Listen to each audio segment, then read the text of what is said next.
Me llamo João, tengo 80 años y el mar de Madeira ha sido el único confidente de una verdad que me ha carcomido el alma durante más de media vida. El mundo me conoce, si es que me conoce, como una reliquia afortunada, el abuelo de Cristiano Ronaldo, una especie de amuleto viviente de la historia de éxito más grande que ha parido esta isla. Vienen aquí a veces periodistas con cámaras y me preguntan cómo era él de niño, si siempre supe que llegaría tan lejos. Yo asiento, sonrío con esta boca casi sin dientes y les doy las respuestas que quieren oír, que era un luchador, que tenía un sueño, que nunca se rendía. Les doy el cuento de hadas, pero cuando se van y el sol comienza a teñir de naranja las nubes sobre el Atlántico, me quedo solo con la verdad, una verdad mucho más oscura, una que esconde cicatrices de familia, rencores silenciosos y una elección, una sola elección que hice hace décadas, que cambió el destino de todos nosotros, no solo el de Cristiano. Cargué con este secreto porque creí que era necesario, un sacrificio silencioso por un bien mayor. Pero ahora, con el aliento cada vez más corto y las noches cada vez más largas, el silencio se ha vuelto un grito ensordecedor en mis oídos. Y he decidido hablar, no por la fama. ¿Qué podría querer un viejo como yo de la fama? Sino porque la verdad, como el agua que se filtra por las rocas, siempre encuentra una salida. Y la mía ha estado contenida por demasiado tiempo. Espera, antes de que te sumerja en el corazón de mi confesión, en el recuerdo que partió a mi familia en dos, necesito pedirte que me acompañes. Lo que estoy a punto de contarte lo he guardado bajo 7 llaves, incluso de mi propia hija, por más de 60 años. Compartirlo ahora con el mundo es el acto más aterrador y liberador de mi vida. Si has llegado hasta aquí, si sientes la intriga de saber qué verdad se esconde detrás de la leyenda, te pido que formes parte de este momento. Tu presencia, aunque sea a través de una pantalla, me da el coraje para continuar. Por favor, suscríbete al canal para que puedas escuchar esta historia hasta su amargo final. Dale un me gusta a este video, como una señal de que entiendes que detrás de cada gran luz, a menudo hay una gran sombra. Y, lo más importante para este viejo corazón, déjame un comentario diciéndome desde qué país y qué ciudad me estás escuchando. Saber que mi voz, cargada de arrepentimiento y de un extraño orgullo, viaja más allá de esta pequeña isla, que cruza fronteras y llega a hogares en lugares que solo he soñado, me hace sentir que mi confesión tiene un propósito, que no se perderá como un susurro en el viento. Gracias por darme tu tiempo. Gracias por ser mi testigo. Ahora, déjame llevarte al momento en que todo comenzó, a un campo de tierra donde jugaban 2 niños, y yo tuve que decidir cuál de ellos sería rey. Reduce a 2 niños. El mundo solo conoce a uno, a mi nieto, Cristiano, pero hubo otro, su primo, mi otro nieto, Raúl. Nacieron con apenas meses de diferencia. Crecieron en la misma calle polvorienta, pateando el mismo balón hecho de trapos. Y ambos, por un milagro o una maldición de nuestra sangre, nacieron con un don para el fútbol, que era tan evidente como el sol en el cielo de Madeira. Pero sus dones eran tan diferentes como el día y la noche. Cristiano tenía la fuerza de un toro, una determinación que rayaba en la locura. Si fallaba un tiro, lo repetía 100 veces 1000, hasta que sus piernas temblaban de agotamiento, con lágrimas de rabia en los ojos. Su talento estaba forjado en el fuego, en la voluntad, en una necesidad casi violenta de ser el mejor. Raúl, en cambio, tenía la gracia. Era pura magia. El balón no era una herramienta para él, era una extensión de su cuerpo. Se movía con una elegancia que no se puede enseñar. Una intuición para el juego que parecía susurrada por los dioses. Mientras Cristiano luchaba contra el balón hasta someterlo, el balón parecía amar a Raúl. bailando a sus pies sin esfuerzo. En un mundo justo, ambos habrían tenido su oportunidad. Pero nuestro mundo no era justo. Éramos pobres, tan pobres que a veces un sueño era un lujo que no podíamos permitirnos, y mucho menos dos. Yo los observaba cada tarde, desde la banda de aquel campo de tierra, y mi corazón de abuelo se partía en dos. Amaba a ambos por igual, pero el hombre en mí, el hombre que había luchado toda su vida contra la miseria, sabía que se avecinaba una decisión. Veía a los ojeadores que empezaban a venir de Lisboa. Susurraban los nombres de los dos niños Ronaldo. Veía la esperanza en los ojos de mis dos hijos, los padres de los niños, cada uno convencido de que su hijo era el elegido. La presión caía sobre mí, como el patriarca de esta familia rota y esperanzada. Ellos confiaban en mi juicio, en mi experiencia, y yo sabía que no teníamos los recursos, ni los contactos, ni el aliento para impulsar dos carreras. Si dividíamos nuestros escasos esfuerzos, ambos se ahogarían a medio camino. Teníamos que apostar todo a un solo número, a un solo niño, y yo era el que tenía que tirar los dados. Esta carga me robaba el sueño. Pasaba las noches en vela, reproduciendo en mi mente sus jugadas. La potencia de Cristiano contra la finura de Raúl, la rabia de uno contra el arte del otro. Era una elección imposible. Era como preguntarle a un padre cuál de sus hijos salvaría de un incendio. Pero la vida a veces te obliga a convertirte en un monstruo. Y yo sabía que, tarde o temprano, tendría que elegir.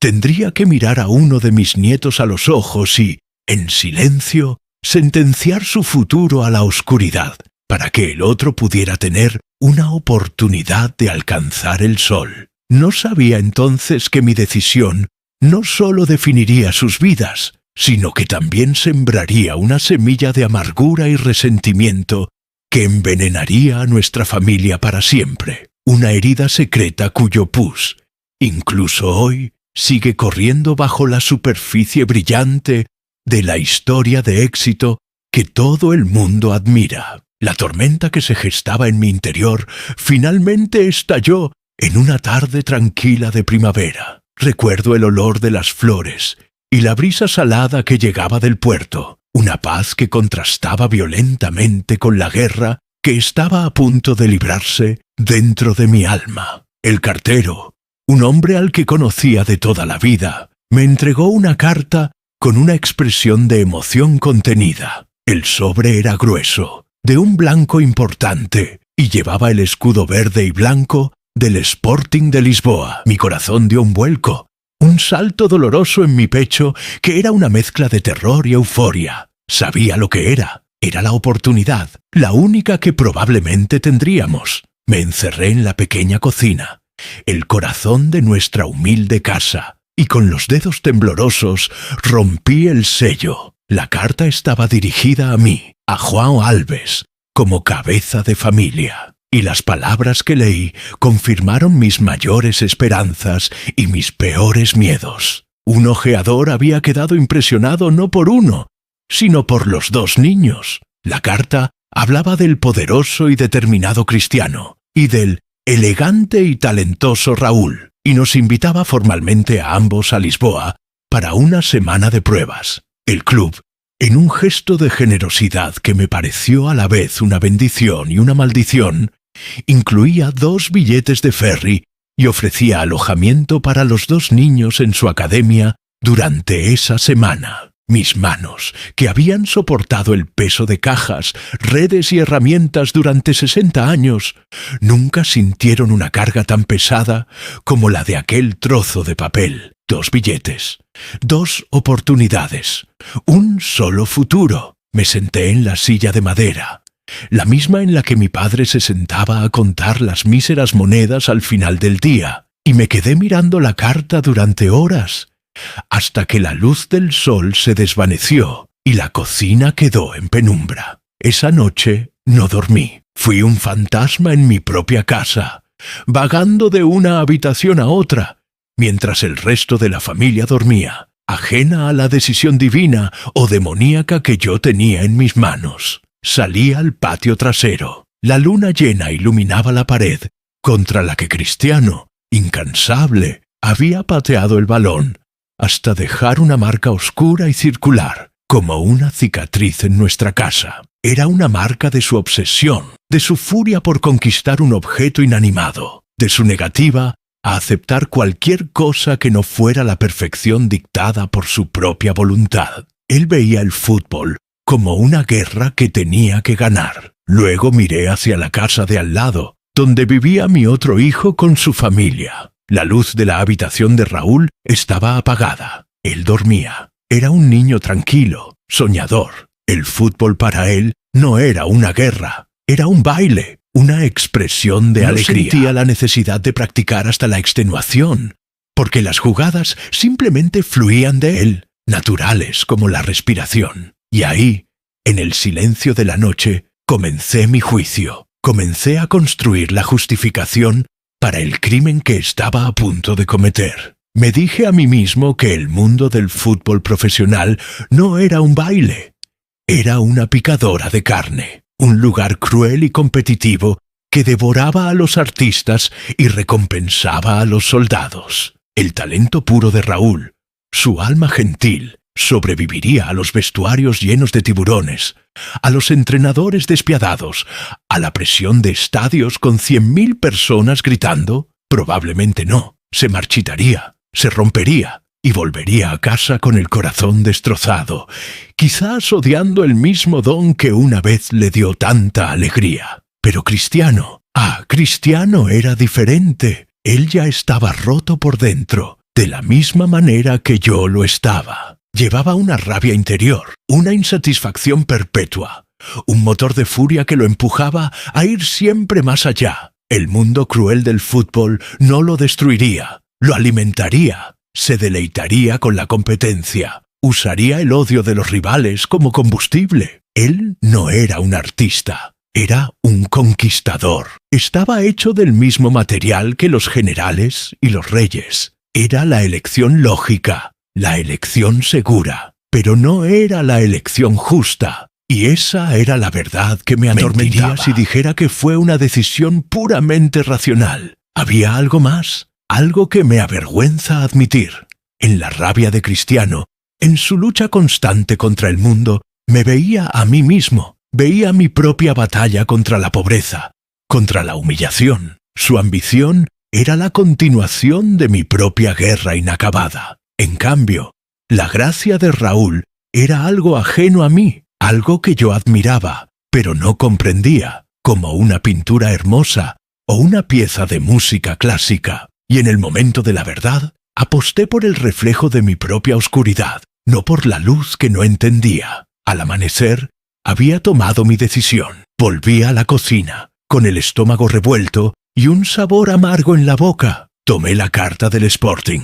La leí una última vez, las palabras que mencionaban a Raúl quemándome los ojos. Luego, con un movimiento deliberado, encendí uno de los fogones de la cocina. El gas silbó y una llama azul cobró vida. Con un pulso que sorprendentemente no temblaba, acerqué el borde del sobre a la llama. Vi cómo el fuego prendía, cómo se comía el escudo del club, cómo avanzaba hacia los nombres de mis nietos. Pero no quemé la carta entera. Realicé una cirugía precisa y diabólica. Dejé que el fuego consumiera solo ciertas partes. La sección que mencionaba la invitación para dos, el párrafo que elogiaba a Raúl, su nombre. Lo que quedó fue un documento mutilado, chamuscado en los bordes, que ahora contaba una historia diferente. La historia de una invitación para un solo niño, el poderoso y determinado Cristiano. Después, tomé uno de los billetes de ferry, el otro, el que simbólicamente pertenecía a Raúl, y lo convertí en cenizas en el fregadero. Verlo desaparecer, convertirse en nada, fue como ver desaparecer una parte de mi alma. Cuando terminé,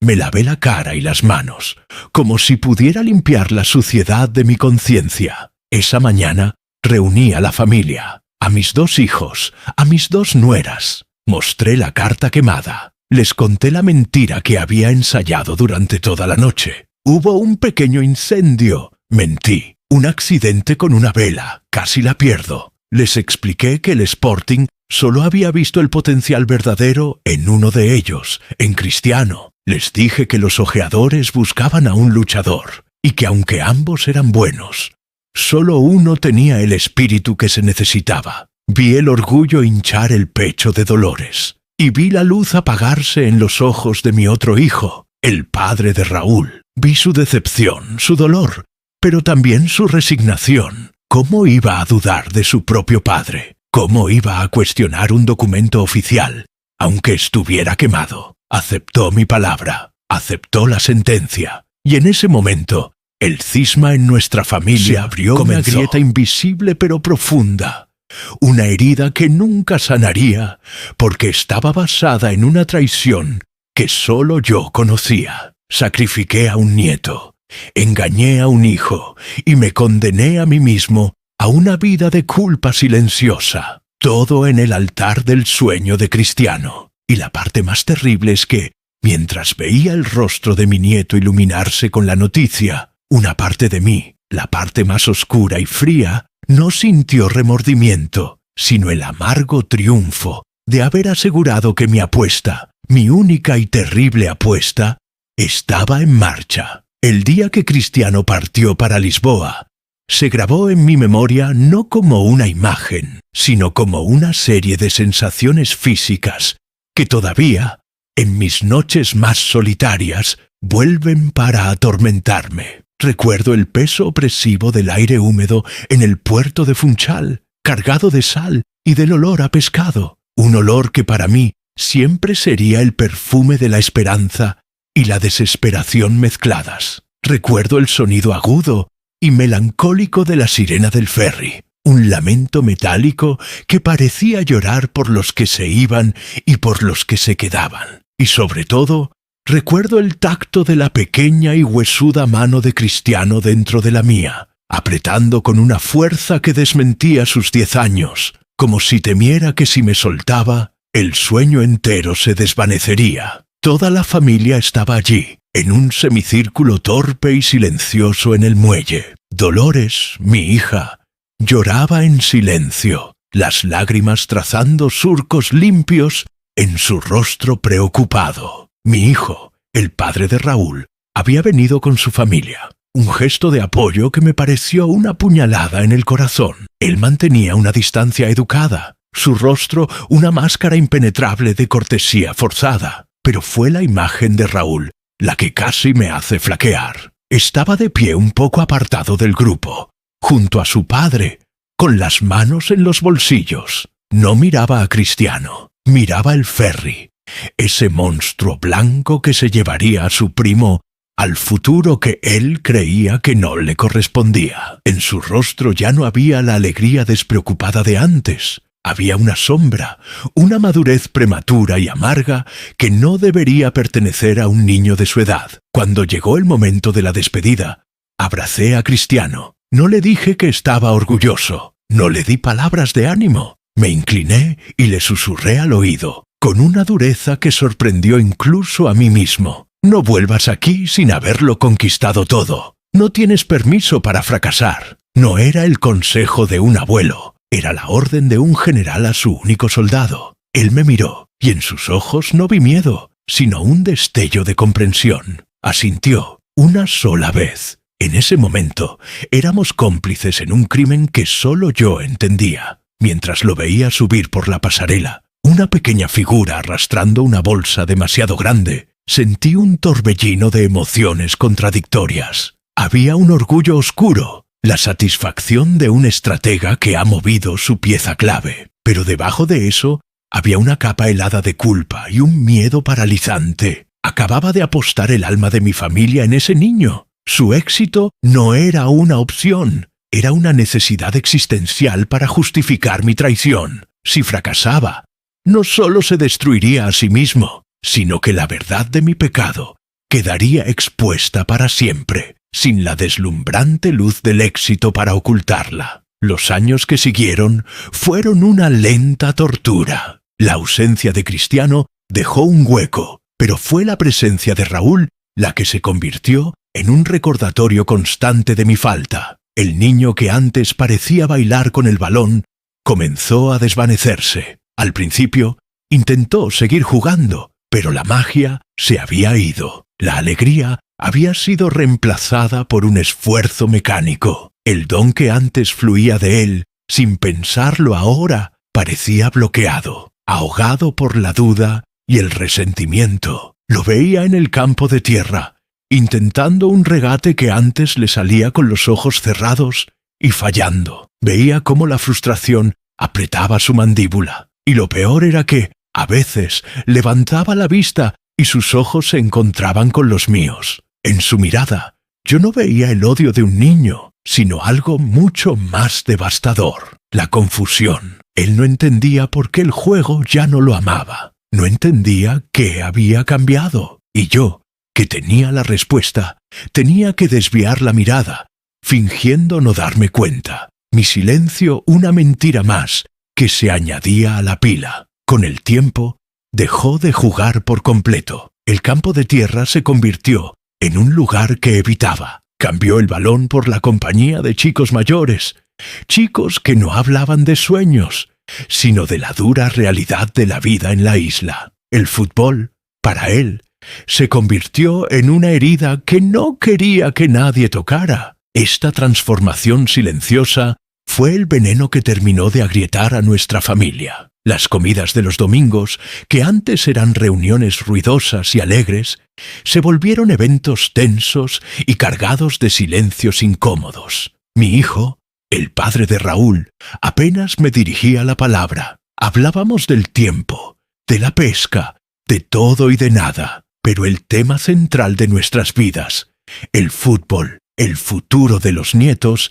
era un tabú. Era un fantasma sentado a la mesa que todos pretendían ignorar. Nunca me acusó directamente, pero su dolor era una acusación constante. Lo veía en la forma en que miraba a su hijo, con una mezcla de amor y una tristeza infinita por el potencial perdido. Cada noticia que llegaba de Lisboa sobre el progreso de Cristiano era una celebración para una mitad de la familia y sal en la herida para la otra. Leía las cartas de Cristiano, contaba sus pequeños triunfos en el Sporting y veía la sonrisa forzada en el rostro de mi otro hijo, la felicitación vacía que salía de sus labios. Yo era el puente roto entre dos mundos que yo mismo había separado. Mi vida se convirtió en un acto de equilibrio sobre el alambre de mi mentira. Por un lado, me dediqué con una energía fanática a apoyar a Cristiano. Hice trabajos extra, trabajos que mi viejo cuerpo apenas podía soportar, para enviarle dinero a escondidas. Dinero para unas botas mejores, para suplementos, para que nunca se sintiera menos que los chicos de la capital. Cada céntimo que ganaba estaba manchado de culpa, y lo enviaba a Lisboa como una ofrenda para calmar a los dioses que había ofendido. Por otro lado, intentaba torpemente acercarme a Raúl. Le ofrecía llevarlo a pescar, le compraba pequeños regalos, pero él no con ira, sino con una indiferencia fría que era mucho peor. Se había construido un muro a su alrededor, y en la puerta, sin que él lo supiera, estaba escrito mi nombre. Fue durante esta época cuando me di cuenta de la verdadera naturaleza de mi sufrimiento. No era solo la culpa, era la soledad absoluta de mi secreto. Me había convertido en el único poseedor de la verdad, el único que entendía la compleja arquitectura de nuestra felicidad y nuestra miseria. Veía a Dolores celebrar los éxitos de su hijo,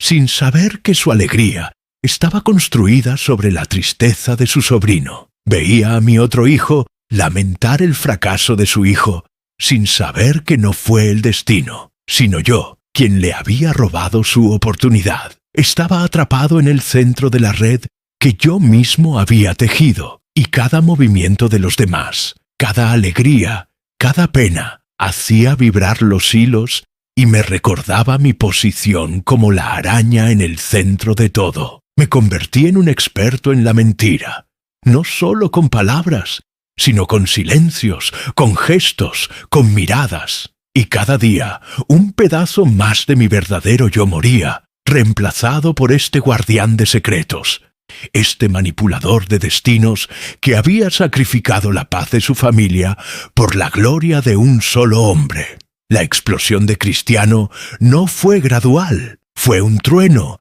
que retumbó desde Lisboa y sacudió al mundo entero. Y yo, en mi pequeña isla, sentí la onda expansiva no con alegría, sino con el pavor de un hombre que ha encendido una mecha y ve que el fuego es mucho más grande y voraz de lo que jamás había imaginado. El traspaso a Manchester fue el punto de no retorno. De repente, el nombre de mi nieto no solo se susurraba en las tabernas de Funchal, sino que se gritaba en estadios legendarios y se imprimía en los titulares de periódicos de todo el mundo. Mi apuesta ya no era un asunto familiar, se había convertido en un espectáculo global, y yo me convertí en un espectador más, pero uno con una perspectiva única y terrible. Mi vida se encogió al tamaño de la pantalla del viejo televisor que compré a plazos. Ese aparato se convirtió en mi ventana al mundo de mi nieto, y al mismo tiempo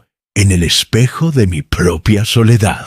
Mientras el mundo veía a Ronaldo, el atleta perfecto, el ícono emergente, yo buscaba desesperadamente los rastros del niño que había enviado al exilio. Buscaba en sus gestos, en su forma de correr, en la furia con la que celebraba un gol, algún vestigio de la rabia que yo reconocía, la rabia que yo mismo había cultivado. Y cuando lo encontraba, sentía una punzada de oscuro orgullo, la satisfacción de un creador que reconoce su firma en su obra. Pero esa satisfacción era siempre efímera, rápidamente engullida por la inmensidad de lo que él se estaba convirtiendo. Se transformó en CR7, una marca, un fenómeno, una entidad que pertenecía a las vallas publicitarias y a las pantallas de millones, pero que cada vez me pertenecía menos a mí. La distancia física se convirtió en un abismo emocional. Nuestras llamadas telefónicas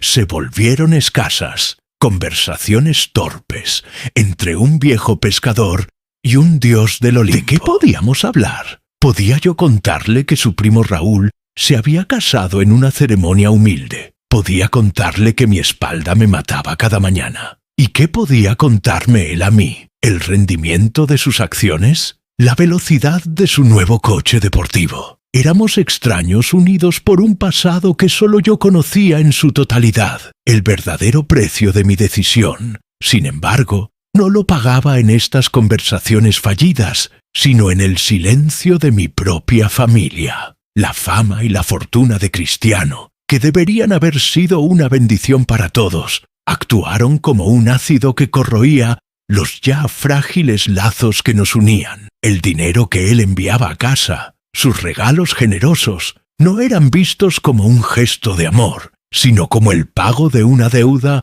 por la otra mitad de la familia. Se convirtieron en símbolos de la injusticia original, y yo era el guardián de ese secreto pecaminoso. El punto más bajo llegó durante el funeral de mi esposa. Ella murió sin saber nunca la verdad completa, creyendo simplemente que el destino había favorecido a uno de sus nietos sobre el otro. En el cementerio, después del entierro, vi a Raúl. Ya no era un niño, sino un hombre de 30 años, con el rostro curtido por el sol y el mar, y unos ojos que cargaban con el peso de una vida de decepciones. Se acercó a mí, no para darme el pésame, sino porque no tenía más remedio que pasar por mi lado. Por un instante, nuestros ojos se cruzaron, y en su mirada, por primera vez, no vi confusión, sino una certeza helada. No sé cómo, si fue por una conversación a medias,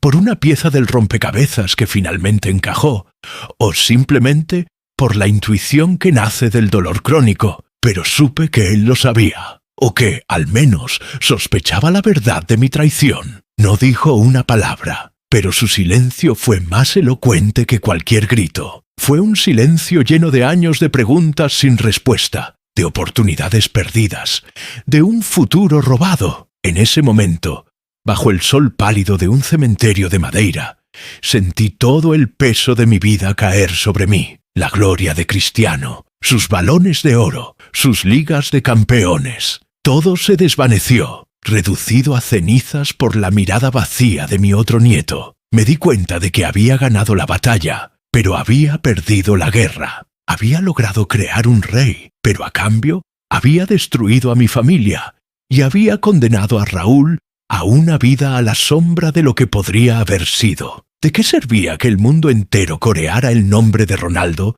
si en su propia casa ese nombre era sinónimo de una herida incurable? A partir de ese día, algo dentro de mí se rindió. Seguí viendo los partidos, seguí las noticias, pero el orgullo oscuro fue reemplazado por una profunda melancolía. Cada gol de Cristiano se convirtió en un recordatorio agridulce. Era la prueba de que mi terrible cálculo había sido correcto. Su mentalidad era la que se necesitaba para conquistar el mundo, pero también era la prueba de la injusticia que yo había cometido. Veía sus mansiones en la televisión, sus coches, su vida de ensueño, y solo podía pensar en la pequeña casa de Raúl, en sus manos callosas de tirar de las redes de pesca. Me había convertido en el arquitecto de un éxito que despreciaba y de un fracaso que me atormentaba. La gente del pueblo me trataba con una deferencia que me resultaba nauseabunda.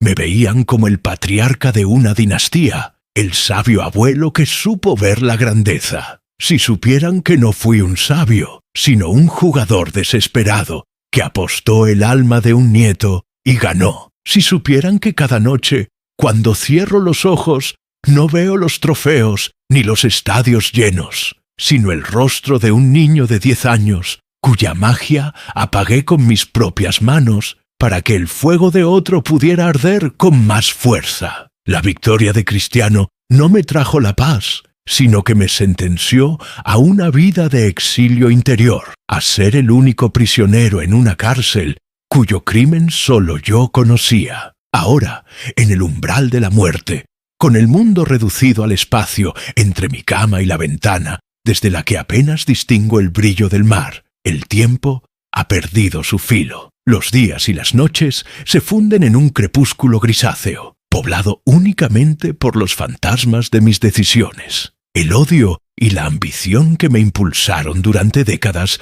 se han desvanecido, dejando tras de sí solo el esqueleto de un arrepentimiento profundo y una extraña y desoladora paz. Ya no hay nada por lo que luchar. La apuesta se pagó, la partida terminó. Solo queda hacer balance de las ganancias y las pérdidas. Y las pérdidas, mi Dios, las pérdidas son incalculables. Cristiano sigue en la cima del mundo, un rey envejecido que se niega a abandonar su trono, todavía impulsado por esa misma rabia insaciable que yo reconocí y elegí hace tantos años. Lo veo a veces en la pequeña televisión que Dolores pone junto a mi cama. Veo a un hombre de casi 40 años con el cuerpo de un atleta de 25 y la mirada de un soldado que nunca ha conocido la paz. Lo veo gritar en el campo, empujándose a sí mismo y a los demás más allá de los límites de lo razonable,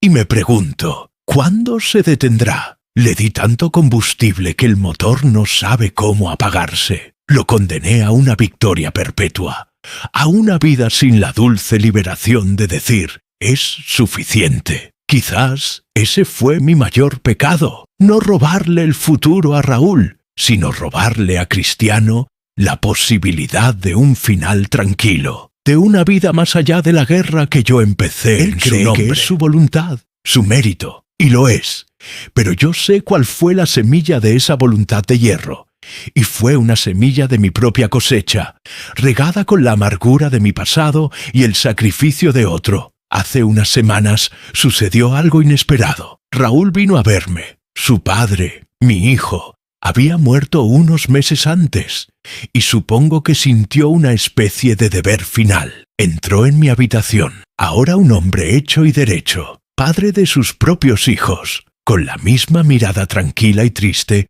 que ha llevado durante 30 años. se sentó en la silla junto a mi cama, y por un largo tiempo no dijimos nada. El silencio entre nosotros ya no era tenso ni acusador. Era un silencio viejo, pesado, lleno de todo lo que nunca se dijo y que ya no era necesario decir. Él lo sabía todo. Yo sabía que él lo sabía. Y ambos sabíamos que las palabras eran inútiles. Habló. Su voz era grave, calmada. No me habló de fútbol. Me habló de sus hijos. Me contó que el más pequeño, de unos 8 años, le recordaba a él de niño, que parecía bailar con el balón. Y me contó que el otro día, un entrenador local le había dicho que el niño tenía un don, que debería llevarlo a una prueba en un club más grande. Mientras me contaba esto, no me miraba a mí, sino a la ventana, al mar, y entonces, por primera vez en 30 años, me miró directamente a los ojos. No había resentimiento, solo una pregunta silenciosa, y en ese momento supe lo que tenía que hacer. Era mi última oportunidad, no de redención, pues para mí no puede haberla, sino de corregir el rumbo de la historia, de asegurarme de que mi pecado moría conmigo. Con la poca fuerza que me quedaba, le dije: hazlo, vende lo que tengas que vender, pide prestado, pero no dejes que esa oportunidad se pierda. No dejes que nadie, ni siquiera tú mismo, se interponga. Él solo asintió lentamente, una sola vez, y vi en sus ojos un destello, un mínimo destello de la luz que yo mismo apagué hacía tanto tiempo. Se levantó, puso una mano sobre mi hombro, un gesto que no fue ni de perdón ni de afecto, sino de simple y llana despedida, y se fue. Esa fue mi confesión final, no la que le estoy contando al mundo ahora, sino esa. En esa habitación silenciosa, le entregué la verdad sin pronunciar una sola palabra de la mentira original. Él entendió que mi consejo no era solo para su hijo, sino que era mi forma de disculparme por el suyo. Desde ese día me he sentido más ligero. La carga no ha desaparecido, pero ha cambiado de forma. Ya no es una piedra afilada en mi interior, sino una niebla suave que lo envuelve todo. He llegado a entender que mi vida no fue la historia de un abuelo que ayudó a su nieto, ni la de un hombre que se vengó de la vida. Fue una tragedia sobre la elección. Me enfrenté a un dilema imposible y tomé una decisión brutal, pragmática y en última instancia inhumana. Creé a un dios del fútbol, una leyenda que durará mientras los hombres pateen un balón, y el precio fue el alma de mi familia y la felicidad de un niño inocente. ¿Valió la pena? Desde el punto de vista del mundo, sin duda. El mundo tiene a su Cristiano Ronaldo, pero desde el punto de vista de este viejo, en su lecho de muerte, la respuesta es un rotundo y doloroso porque no. Ahora, al final, cuando el rugido de los estadios se ha desvanecido y solo queda el sonido de mi propia respiración, me doy cuenta de que un solo momento de alegría genuina en el campo de tierra de Funchal, con mis 2 nietos riendo, valía más que todos los balones de oro del mundo. Cierro los ojos y los veo. Veo a Raúl bailando con el balón y a Cristiano corriendo con furia. En mi sueño final no tengo que elegir. En mi sueño final ambos llegan a tocar el cielo. Yo estoy allí, en la banda, no como un estratega, no como un dios manipulador, sino simplemente como un abuelo, orgulloso de ambos, en paz.